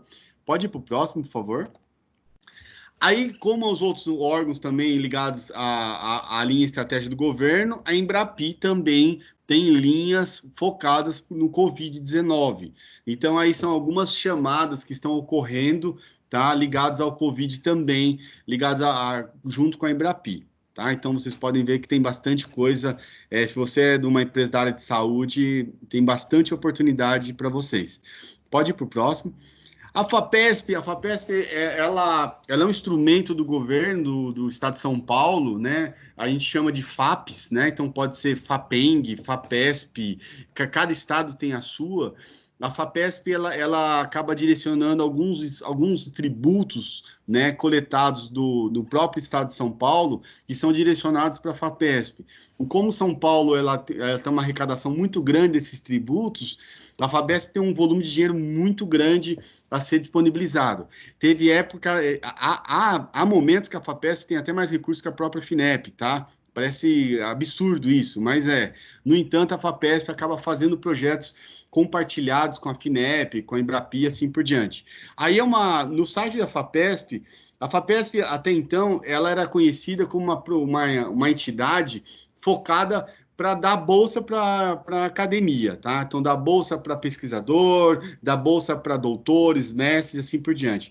Mas ela começou agora a ter o viés do empreendedorismo também, da inovação. Então, tem uma série de frentes que vocês poderão encontrar, desde startups, um programa PIP, né, até um programa até maior, tá, que você pode encontrar na FAPESP. Então, aí tem uma fotografia dos auxílios, as bolsas, aí também os tipos de programas que estão agora, no momento, aberto ou em andamento da FAPESP. A gente tirou uma fotografia do próprio site da FAPESP para vocês derem uma olhada, tá? Toda a fonte está ali em cima do lado direito, você pode clicar e navegar e fique à vontade, tá? Pode ir para o próximo, por favor. Como eu disse também, ela traz, FAPESP e FINEP. Então, acaba tendo, como os dois é do governo, um é do estadual, outro federal, acaba tendo essa colaboração, esse compartilhamento de recursos, tá? Então, a FAPESP também tem uma linha para o Covid aí, como os outros órgãos. Pode ir para o próximo, por favor. Aí tem algumas chamadas em andamento, inclusive foram prorrogadas o prazo de submissão dessas chamadas, que a FAPESP também está fazendo parcerias com entidades fora do Brasil. Então, você consegue ver aí todos os links e também o novo prazo para você submeter esse projeto. Então, nós temos um aberto aqui até o dia 20/5, que você poderia submeter aí para focar nessa parte da saúde também. Pode ir para o próximo. O Inova Talentos, poucas empresas conhecem. Eu acho bem interessante o Inova Talentos. A gente até brinca que é o fund para recursos humanos. Então, se você tem uma necessidade temporal de um projeto que tem início e fim, né? É um projeto específico. Hoje, no Brasil, para você contratar esse recurso humano, tem toda uma carga tributária, tem todos os encargos, né? Tem a questão de sindicato, etc. Então, as empresas acabam ficando assim com receio de ter contratações para inovação. O Inova Talento ele veio para suprir essa necessidade, tá, pessoal? Para quem é um pouco mais antigo, é o antigo, não sei se vocês lembram, o Bolsa RAI, tá, do CNPq. Então, o Inova Talentos, ele traz, você apresenta da mesma forma o seu plano estratégico e você consegue buscar recursos humanos. Isso é bem interessante, por quê? Porque o Inova Talentos, ele acaba usando como radar para achar esses talentos o próprio CAPES, tá? Que é o currículo CAPES. Então, ali no currículo CAPES, ou currículo Lattes também, você acaba registrando as suas linhas de pesquisa, as suas especialidades, se você é graduado ou graduando, se você é mestre, doutor, PhD, etc. E aí o Inova Talentos, ele ajuda a empresa a ter esse radar, a buscar esses talentos. Então, por exemplo, se eu estou com um projeto numa determinada rota tecnológica e eu não tenho especialidades de recursos humanos, de pessoas que têm essa competência, o Inova Talentos ele é bem interessante, ele consegue te ajudar a achar esse recurso, e é interessante porque você contrata via Inova Talento, você não contrata a pessoa, você contrata o recurso, e tem todo o monitoramento. Então, se esse recurso não te atendeu a sua demanda, você simplesmente pode chegar para o pessoal do Inova Talentos e falar, olha, não está me atendendo, eles vão lá, trocam o recurso e o projeto continua. Então, é bem interessante. Então, tem um fluxozinho aí que eles acabam desenhando. Então, basicamente, as empresas são convidadas, né? Ou você também pode agendar uma reunião com eles, ou no próprio site. você faz uma primeira reunião, apresenta o projeto, o escopo, e ali é desenhado depois quase um plano do seu projeto, e esse plano é alinhado junto entre a empresa e o Inova Talentos. O Inova Talentos é um braço do CNI, tá? Confederação Nacional das Indústrias, junto com o IEL, tá? Que acaba tendo essa gestão desses projetos. Então, o Inova Talentos, você faz a elaboração do projeto e tem esse acompanhamento também. A prestação de contas acaba sendo os relatórios de avanço desses projetos daí, tá bom? Pessoal, desculpa se eu falei um pouco rápido, é por conta do conteúdo, e a gente tem mais um conteúdo aí, e aqui eu finalizo a parte de financiamento. Se alguém tiver alguma dúvida, por favor, deixe no chat, que depois vamos responder todas. Muito obrigado. Ok. Bom dia a todos. Aqui é a Paula Carvalho, gerente da KPMG. Bom dia a todos os membros da rede, convidados também. Obrigada pela participação de todos nessa conversa. Calegari, Luiz, Eliseu, obrigada pela ótima apresentação, né? Todos que tiverem dúvidas aí com relação ao conteúdo, querendo mais informações, a gente vai ter um tempinho aqui no fim da apresentação para responder. Como eu disse, sou gerente sênior de ESG da KPMG, atuo com projetos de sustentabilidade, mudanças climáticas, atuo na rede também há alguns anos, aí junto com a Sônia, e sou coordenadora da Comissão de Metodologias de ACV, da rede.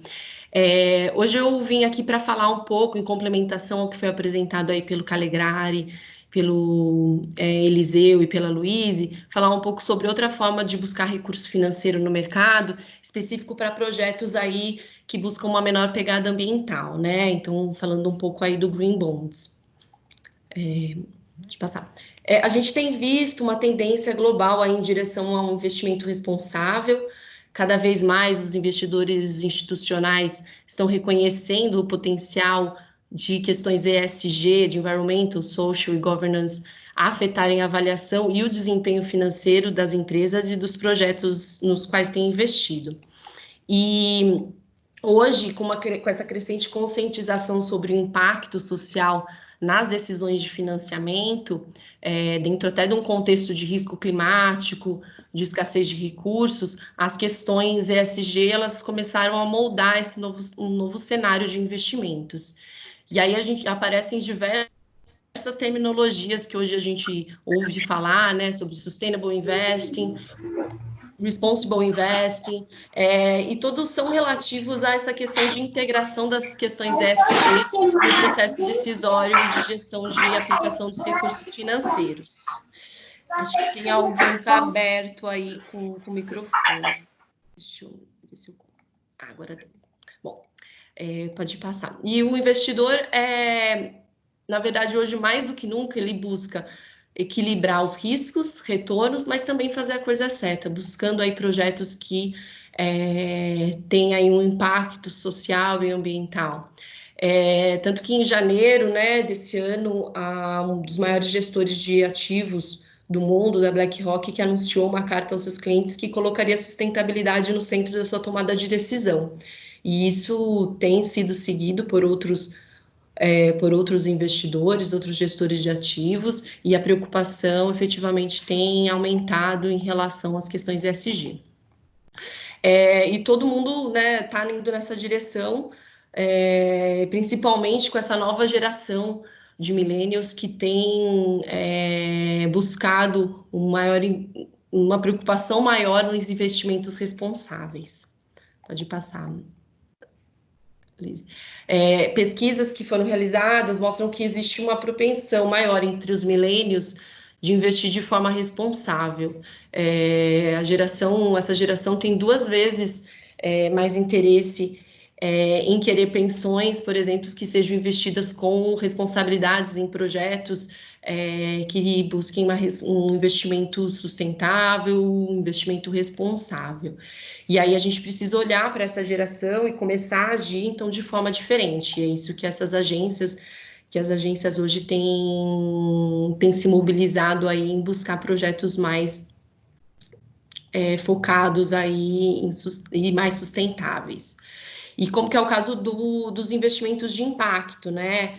também, que são investimentos com a clara intenção de gerar impacto social e ambiental, um impacto positivo e também mensurável aí junto com o retorno financeiro. E tem aumentado nos últimos anos bastante significativamente, né? Passando de 114 bilhões de dólares em 2018 para 502 bilhões de dólares para 2019. E nessa mesma linha é que aparecem os Green Bonds.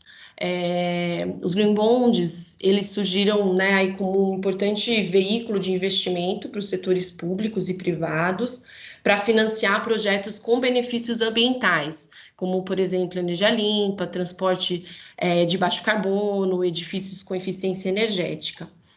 E os Green Bonds, né, são títulos, ou títulos verdes, como podemos chamar, eles são títulos de renda fixa, que são utilizados para captar o recurso para esses projetos que têm como objetivo específico, que tenham atributos positivos do ponto de vista ambiental, social, até climático, né?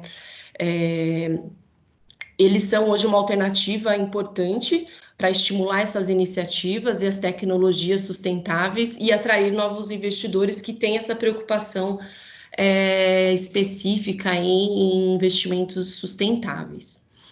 E existem, né, além dos Green Bonds, que é o que a gente chama, mas também tem outros tipos derivados aí de bonds sustentáveis que a gente pode chamar.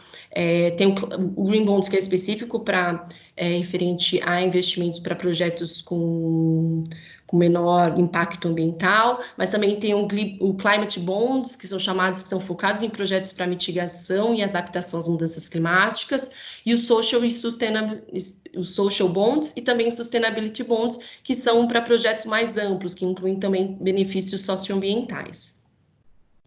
Pode passar.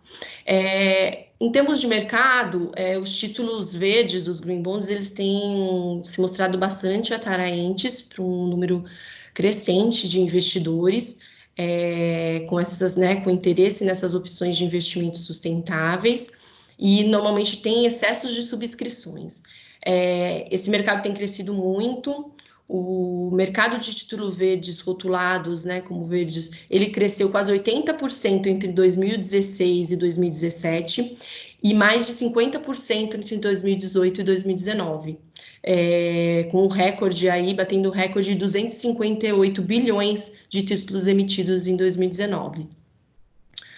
Já na América Latina, pode passar. Na América Latina e no Caribe, até 2019, foram emitidos 12,6 bilhões em títulos verdes, né, em Green Bonds, e 5,1 bilhões apenas no Brasil.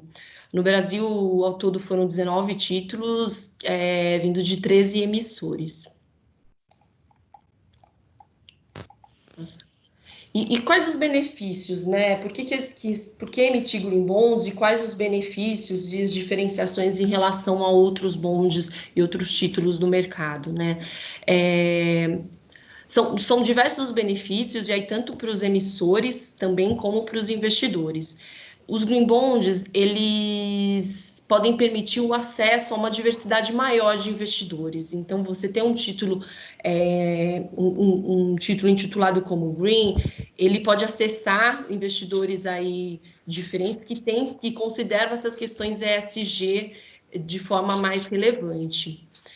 Esses títulos, eles também permitem, obviamente, ganhos reputacionais e marketing positivos, tanto para o emissor quanto para o investidor, que demonstra ambos o seu comprometimento aí com as questões socioambientais.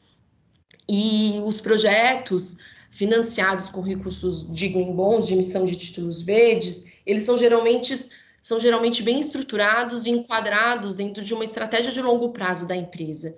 Ou seja, ele deve ser aderente à política de responsabilidade social ou a política de sustentabilidade da empresa e deve mostrar efetivamente a governança sobre a sustentabilidade do negócio.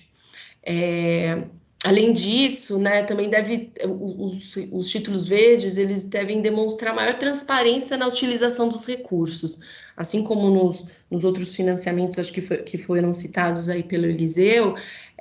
O Green Bond, é necessário que eles demonstrem como está sendo utilizado o recurso e também monitorando os benefícios ambientais gerados pelos projetos.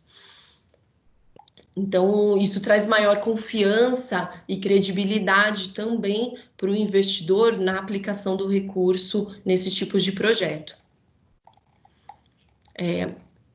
E como que assegura que um título é denominado como green, né? Eu acho que uma das grandes preocupações e desafios que se tem hoje é o greenwashing, e denominando, né, colocando diversos projetos aí dentro de uma cesta de como greens e que não necessariamente são. Hoje, a gente tem no mundo algumas diretrizes, isso tem se evoluindo rapidamente, algumas diretrizes que trazem alguns guidelines de como fazer essa caracterização para green bonds. São os Green Bond Principles, os Social Bond Principles, Climate Bond Initiatives e outros índices de Green Bonds que são emitidos por bolsas ou agências de ratings. O Green Bond Principles, eles são diretrizes de processo voluntário, elas foram emitidas pela Associação Internacional do Mercado de Capitais e elas trazem orientações gerais aos emissores sobre os principais componentes envolvidos para a emissão de um Green Bond.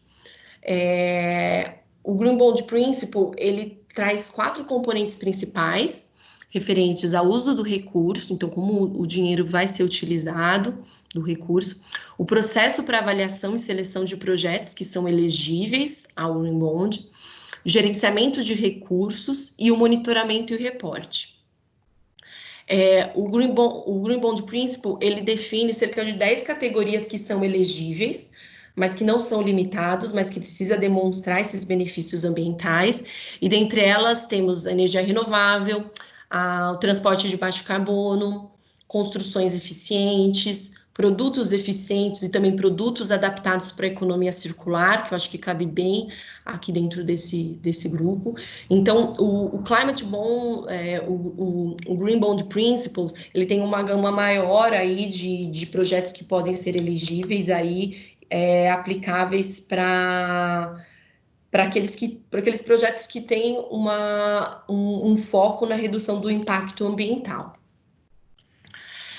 Outra diretriz também que a gente encontra, que é muito relevante, é o Climate Bond, da Climate Bond Initiative, que é o Climate Bond Standards.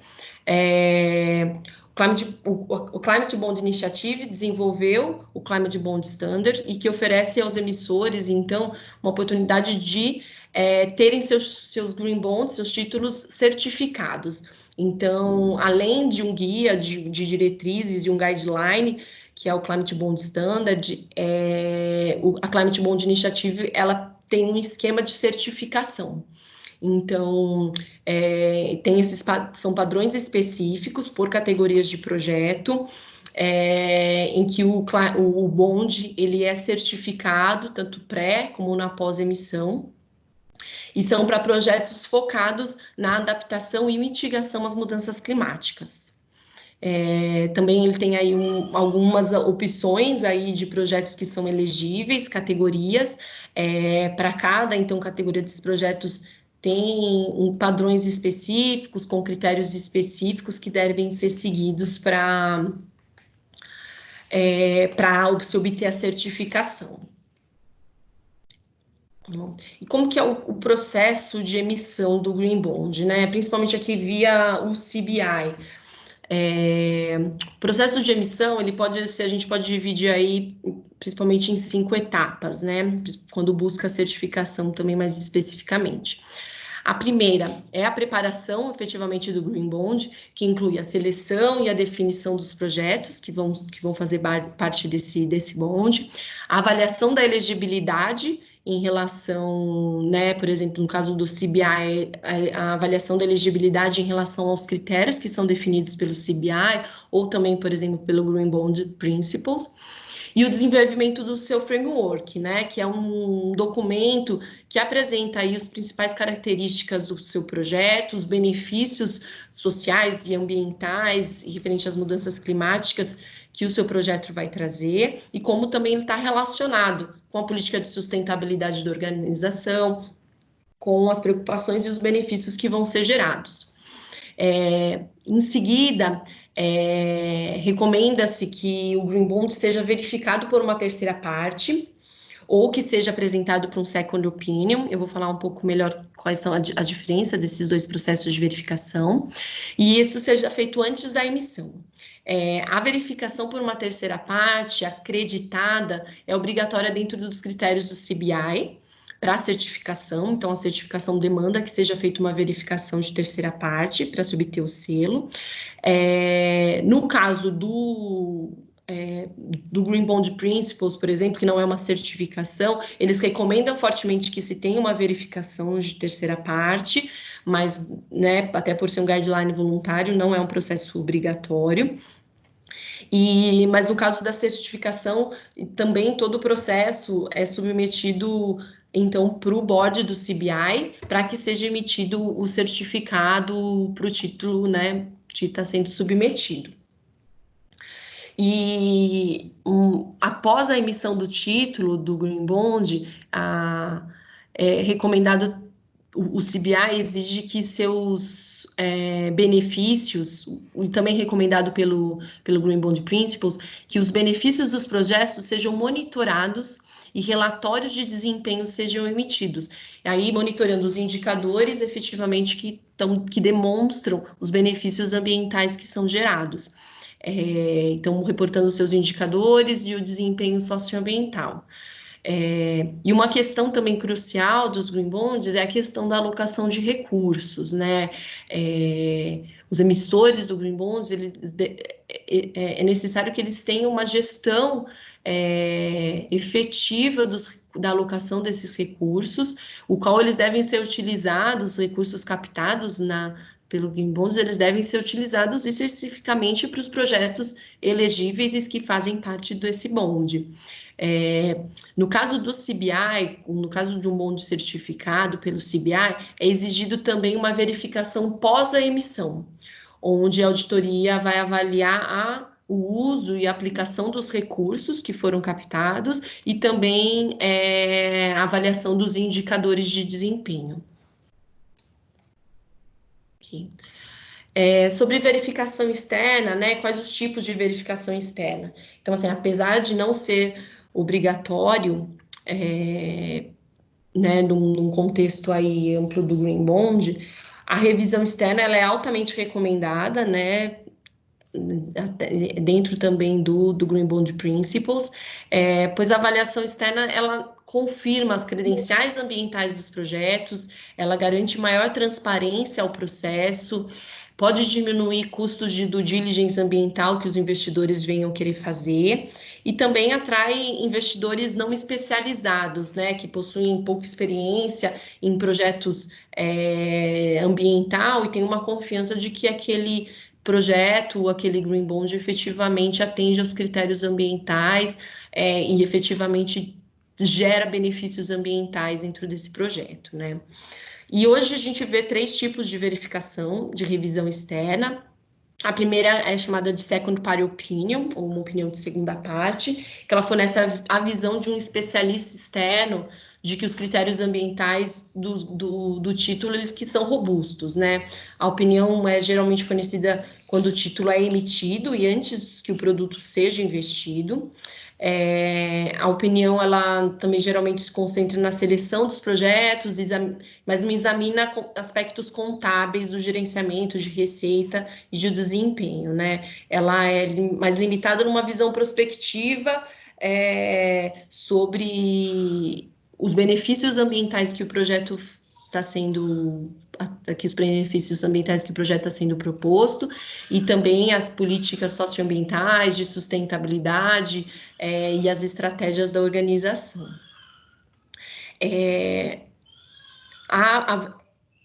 Já tem, a segunda opção é uma verificação de terceira parte, Essa verificação de terceira parte é reconhecida pelo Green Bond Principles como uma forma mais rigorosa de avaliação. É uma forma de verificação, uma asseguração, uma verificação de terceira parte que é amplamente aplicado, da mesma forma que é aplicado nos relatórios financeiros e não financeiros, é conduzido por profissionais de auditoria que seguem os padrões profissionais nacionais e internacionais, aí com normas internacionais, e que também seguem padrões profissionais referente à qualidade e independência dos verificadores. A verificação de terceira parte, ela fornece aos investidores um alto nível de confiança, né, no processo de emissão de dos títulos, e também busca olhar também a rastreabilidade da gestão dos recursos, né, no relato aí de resultados mais robustos. Já a certificação, na verdade, é uma verificação de terceira parte, realizada por uma empresa credenciada para um processo de certificação, para um esquema de certificação, como, por exemplo, o CBI. E hoje a gente tem visto aí alguns desafios que os emissores têm enfrentado, né, para garantir que se tenha, né, que os green bonds sejam confiáveis, então que haja uma devida diligência aos emissores e seus investidores para evitar riscos, né, e de alguma forma que possa atrapalhar aí a atratividade financeira do green bonds. Dentre os desafios, a gente pode citar, acho que a falta de um padrão uniforme que torna o bond green, porque o GPB, o GBB, ele traz algumas orientações, mas não muito específico sobre o que traz os critérios, o que torna um projeto verde aplicável para um green bond. Então ainda existe um pouco de uma névoa aí em cima do que pode ser classificado como um green bond. O Climate Bond Initiative, o CBS, ele traz isso de forma muito mais clara, né, do que efetivamente é um projeto, pode ser classificado dentro de um projeto de um Green Bond, então isso fica um pouco mais claro, mas de uma forma geral ainda isso é um pouco nebuloso. Acho que tem um cenário bastante complexo em termos dessas diretrizes ainda, então. Os investidores têm uma preocupação grande em relação a como esses recursos estão sendo utilizados, então, como eu disse, é importante, os desafios garantir que os recursos captados por um Green Bond sejam efetivamente utilizados nesses projetos, então é altamente recomendado que eles sejam monitorados, reportados periodicamente, se possível que sejam feitas verificações de terceira parte para confirmar a aplicação desses recursos e dar uma garantia para os investidores e também evitando exatamente as questões de greenwashing, né, de captar recursos para um determinado projeto que efetivamente não estão trazendo os benefícios ambientais ou que está sendo utilizado esse recurso de maneira incorreta. E isso pode acabar efetivamente atrapalhando bastante os processos de emissão de green bonds. Bom, eu acho que eu acabei falando um pouquinho rápido também para a gente ter um pouco de tempo para as discussões e para as dúvidas de vocês e também para a gente não entrar muito aí no horário de almoço de todos, tá? Fico à disposição aí para as dúvidas que vocês tiverem. Ai, maravilha, Paula e todos os colegas, muito, muito obrigada. Temos agora algumas perguntas que foram entrando aqui no chat. O último slide também mostra o contato da rede. Luiz, se você... Isso, obrigada. E também, por favor, entrem e acompanhem, sigam, curtam o nosso perfil no LinkedIn. Como eu comentei no começo, agora em junho também teremos um site onde, complementar ao que o LinkedIn oferece, nós também vamos ter cases empresariais e outras informações relevantes para consulta, como a agenda de eventos, por exemplo. A nossa próxima reunião bimensal de todos os associados será agora dia 28 de maio, provavelmente remota, diante das circunstâncias.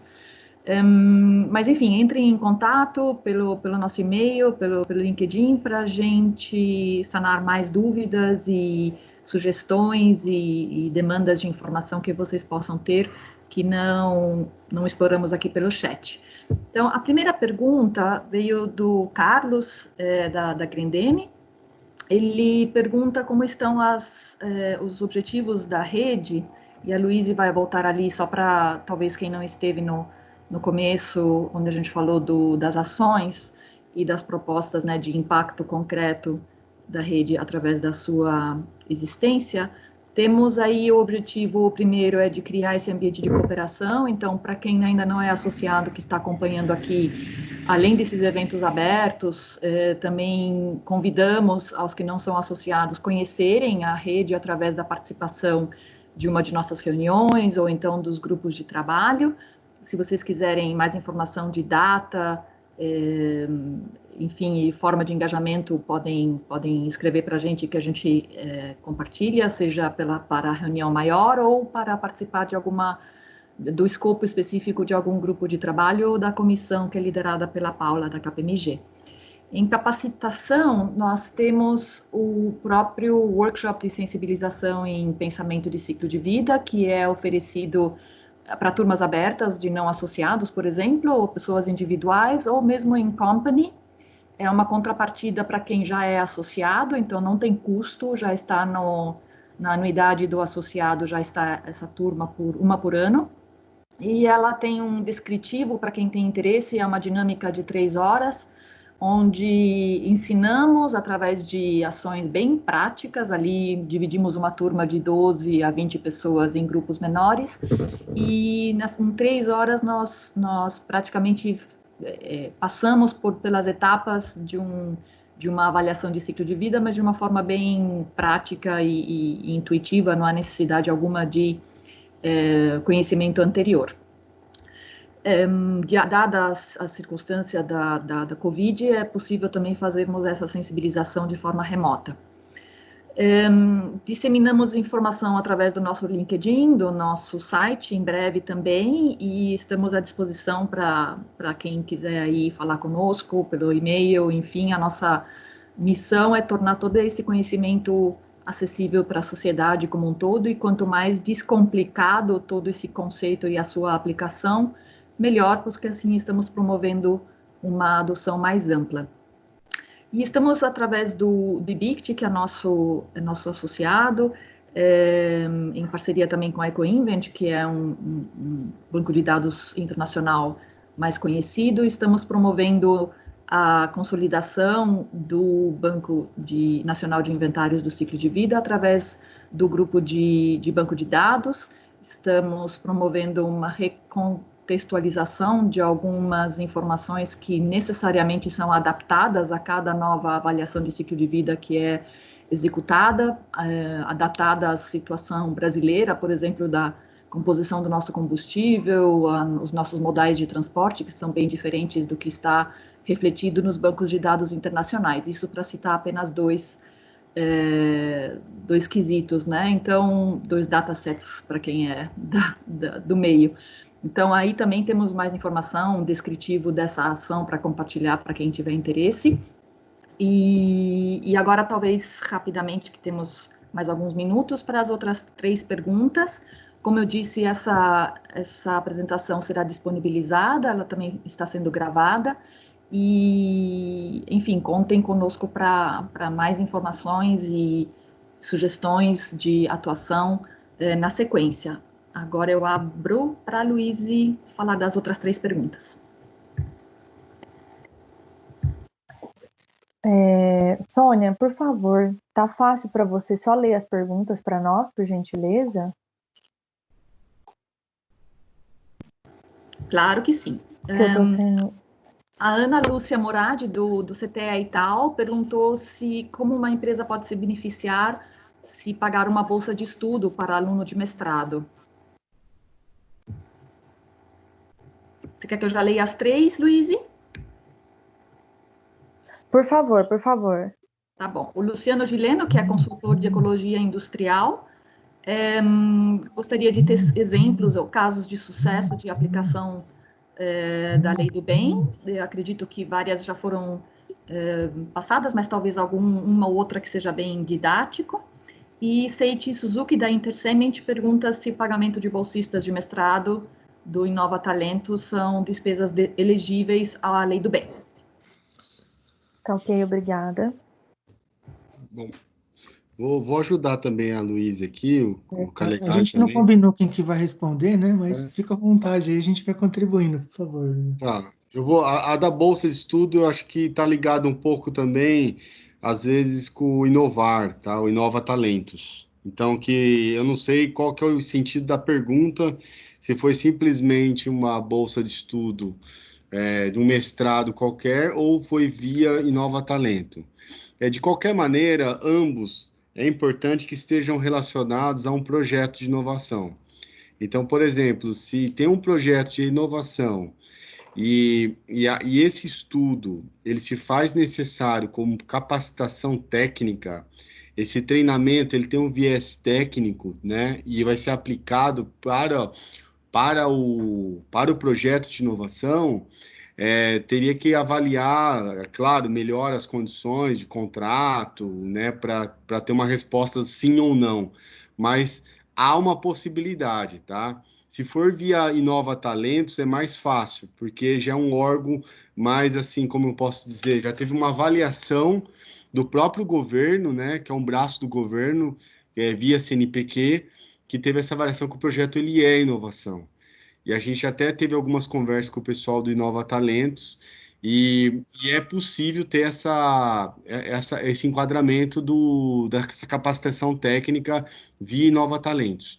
Mas teria que avaliar caso a caso, mas é um amarelo, tá? Tem oportunidade sim, na parte de treinamentos. Qual que era a outra pergunta? Só contribuindo também, né? Na questão do bolsista também já entra a questão do mestrado, né?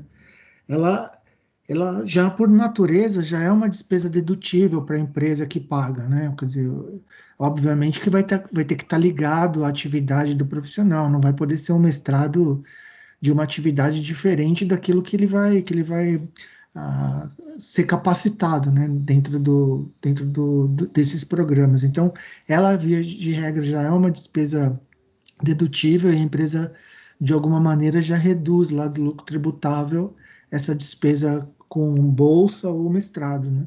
O que a gente, acho que para contribuir mais se esse mestrado ele também tiver ligado a um projeto específico que exige uma capacitação, exige um conhecimento específico que não tem no mercado ou que eu preciso capacitar os meus profissionais, eu poderia também fazer algum link. Claro, como o Eliseu contou, não é simples assim de responder, tem que entender o projeto, tem que entender a natureza do que está se investindo, né? Para onde a gente quer chegar, de onde que a gente está partindo, para onde que a gente quer chegar, mas dentro de um contexto amplo, a gente poderia fazer enquadramento desses custos, né? Ainda que durante aquele projeto, na lei do bem. Certo?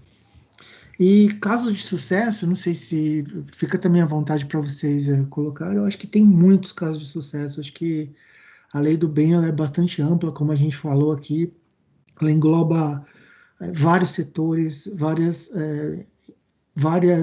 atividades, várias iniciativas, né, que as empresas têm, acho que a gente comentou, mas é bom enfatizar que são basicamente 4 pilares, né? Eu faço investimento para ter um produto que eu não tinha, ou seja, eu estou investindo num produto que a empresa não trabalha. Pode ser de um segmento diferente, pode ser uma ampliação daquilo que eu faço, pode ser muitas coisas. Então, esse pilar de novo produto, ele sempre tem que estar presente. E também tem o pilar do novo processo, ou seja, o produto ele pode ser exatamente igual no final, né? Por exemplo, botijão de gás, no final, ele é sempre um botijão de gás, né? Mas o processo, nos últimos 50 anos, né, de produção, de envasamento, mudou radicalmente. Então, essas inovações, seja para melhorar a segurança, melhorar a competitividade, melhorar a qualidade, melhorar a produtividade, ou seja, eu produzia 1.000 botijões e monto um projeto para passar 1.000 botijões por dia, né? Eu monto um projeto para passar a produzir 1.200 unidades por dia. Então, todo esse gasto com o projeto, a princípio, claro que tem restrições, né, mas a princípio ele tem um objetivo de melhorar o processo produtivo, né? Então, ainda que seja aumentar a lucratividade ou produtividade, esse projeto ele poderia ser utilizado, né? Bem como eu tenho um produto e quero fazer melhorias nele, eu quero melhorar esse produto. Às vezes pode ser simples, mas significativas, né? Que possibilite eu também ganhar outros mercados ou melhorar minha competitividade. Meu concorrente lançou um produto e eu para me manter no mercado, preciso investir também quer dizer, ele está oferecendo um produto inovador, então todo esse esforço, vamos dizer assim, essa iniciativa da empresa de ter um produto melhor, ainda que a base já tenha sido desenvolvida, ela também, em tese, poderia ser utilizada. E assim como o processo também, eu tenho um processo, faço melhorias nesse processo, de modo que eu ganhe competitividade, como eu falei, que o produto pode ser exatamente igual no final, mas eu estou produzindo mais, eu estou produzindo de uma forma mais segura, eu estou produzindo com uma matéria-prima diferente, que aumenta a durabilidade, o tempo, inclusive questões ambientais, ou seja, melhora o ciclo, né, nesses projetos mesmo que vocês estão habituados, eles poderiam, dentro desse contexto, ser totalmente aproveitados. Então, é bastante amplo. O benefício da lei do bem, como a gente falou, ele engloba todos os setores, né, inclusive prestação de serviços, tá em atividade de banco, de seguradora, de corretora, da indústria em geral. Muitos de vocês, pode não ser diretamente, mas já usufruem desse benefício, né? Olhando aqui a lista de clientes, a lista de empresas, né, que se habilitam, é uma questão muito mais de formatar esse tipo de projeto que vocês têm para que a gente possa fazer a inclusão no incentivo. Acho que assim, de modo gerais, é isso, né?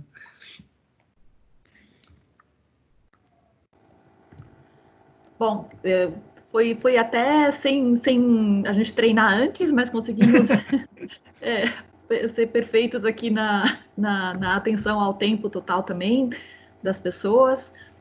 Agradecer demais novamente a vocês da KPMG por compartilharem esse conhecimento fantástico. Eu estou vendo aqui pelas reações, também pelo WhatsApp que eu estou recebendo, enfim, que muitos gostaram demais, mas têm vontade de explorar um pouco mais alguns detalhes e a aplicação concreta. Então, aguardem desdobramentos e mais trabalho. Agradecer a todos, também em nome aqui dos conselheiros da rede, e espero que tenham gostado e que tenha sido uma experiência interessante e que a gente se veja logo em breve. Cuidados e saúde para todos. E muito, muito obrigada. Uma boa tarde para todos, uma boa semana ainda. Sônia, só também gostaria de agradecer mais uma vez aí a participação de todos, né? Principalmente o convite de vocês. Espero também que tenham gostado aí da dinâmica. É um formato novo, né? Desafiante para todos nós, já que cada um está em um lugar diferente, um controla o slide, outro controla. Então, já peço desculpas também se a gente falou em alguma coisa. Também gostaria de agradecer em nome da KPMG, né? Todo o nosso time. E poder aí contribuir de alguma maneira para os associados da rede e a todos. Grande abraço e ótimo dia para todo mundo. Obrigado, pessoal. Obrigada, pessoal. Um abraço. Obrigada, Sônia. Valeu, bom dia. Obrigado. Bom dia. Tchau, tchau. Obrigada.